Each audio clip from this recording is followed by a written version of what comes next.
Welcome to the Den of Tools. Howdy ho, guys and gals, it's Red, your friendly neighborhood tool bear, back again here in the old Den of Tools, and boy have we got a game changer for you. It's the M1 caliper from Reekon. Wow, this thing, as I said, it's a game changer. You're not going to look at your miter saw, your chop saw. In fact, there's going to be all sorts of other tools you can use this on as well. I think this is going to change a lot of the way that stationary power tools get used in the future. This is quite something. And so let's jump into it real quick. Let's take a look at what they have here. Okay, so this is the setup here for the Reekon. All right, this is the bottom side of the unit there, that little yellow latch. That's the unlock feature for once you have it locked. Or even when you have it in storage, you're going to need to press down on that to release it. There you get the swing arm. It has a lock position up top when it's locked down. And then, so you just clamp it there on your fence. And it is essentially self-adjustable. There's two large springs in the back that compensate for the width of your fence. You know, how thick the fence itself is. So then all you do is once you have it locked in place, turn the power on, slide your material underneath, and then you just butt it up against the blade. And that big button there, that zeroes it out. From that point on, anything you slide through automatically gets measured. Now, the one thing you do need to do before you use it is you need to enter in the width, the kerf of your blade. And that automatically adjusts so that when you make your cut, when you take the measurement, it's already factored in, and it basically makes it a no-brainer from that point.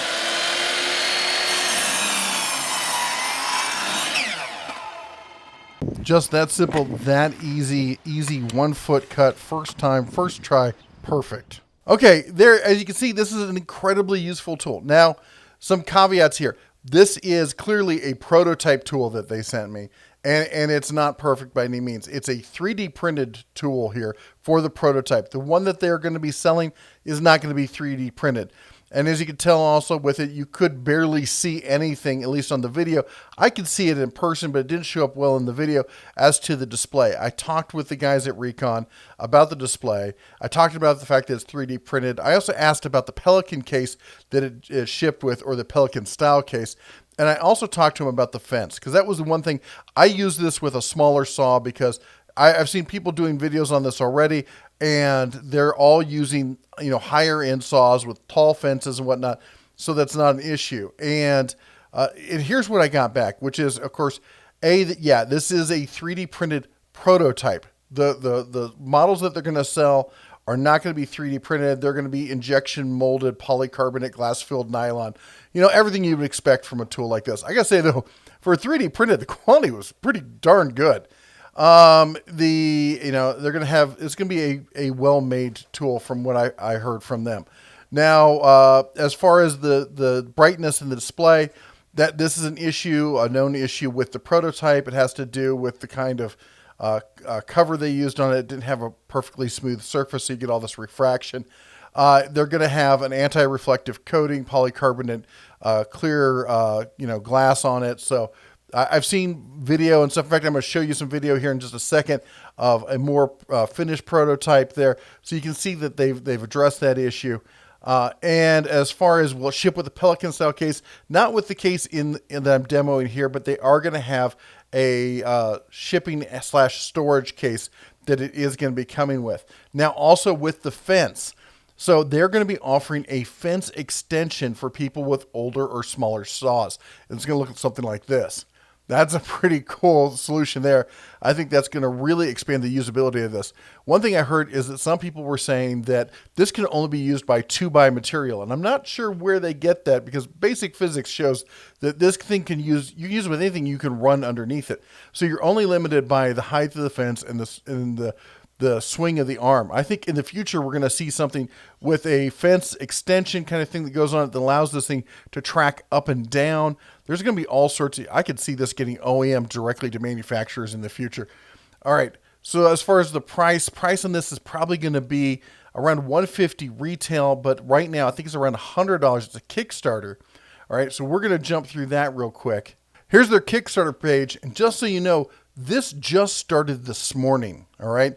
They're already at $93,000 pledged of their $10,000 goal. needless to say, this thing is going to be a blowout success. I'm going to give you a link to this down below in the video description so you can go check it out. They've got a lot more information on it. They have a lot more, they have a lot better pictures than what I've got. They show it in different usage, and you can see where they're going with this.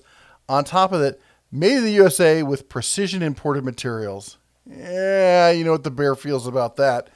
But the fact of the matter is, at least, it's small business. It's U.S.-based business. This is a U.S.-based business. They're trying to do the right thing. So hopefully as they build up and they get going, we'll see more of it made in the U.S. I got to say, I was really impressed with the quality of the manufacturing, even at 3D printing. I think it's a brilliant idea. I realize it kind of sounds like I'm gushing about this, but it's just such one of those obvious answers. Like you're just sitting there going, whew, why didn't anyone think about this? Now, full disclosure, they did send me this copy, but it's a demo or prototype. I have to send it back. They said I would qualify to get a free one at some point when it comes out, which is great. I would love to use one, but just giving you full disclosure, they're not paying me for this review. I'm not invested in the company or anything like that. I just think it's a darn good idea. Look at this. You can see cut-off saws, miter saws, horizontal band saws, anything where you're tracking material underneath it. It's got a fence. There's lots of stuff you could use this with. It's just insane here. And we can see over here on the side right now, they've got pledge $100, $99 or more, and you get the tool and the device, and it's there's 12 of those left. It goes up after that, so you're going to move quickly on this if you want to get the real budget price. Anyway, I'm not going to go through that anymore because, as I said, you can go over the page. You can check it out for yourself. I think that they've got just a winner on their hands. Let me know what you think down below. As I said, this may not be for everybody, but oh my gosh, if you've got a stationary tool like that uses a fence like this, I don't see how this couldn't be useful for, so many different things in the shop or on the job, especially if you're working with cutlass and stuff like that. You can change the fractions in it. You can change it to decimal. You can set blade width on it. You can reverse it. You can put it on the left or the right hand side. It zeroes out. It's got a ton of functionality, and the guys behind it they're truly passionate about this. So anyway, it looks like a great company. Hope you check them out. As I said, links will be down below. Anyway, that's all the bear has for you today. You all take care. God bless, and as always, shine on.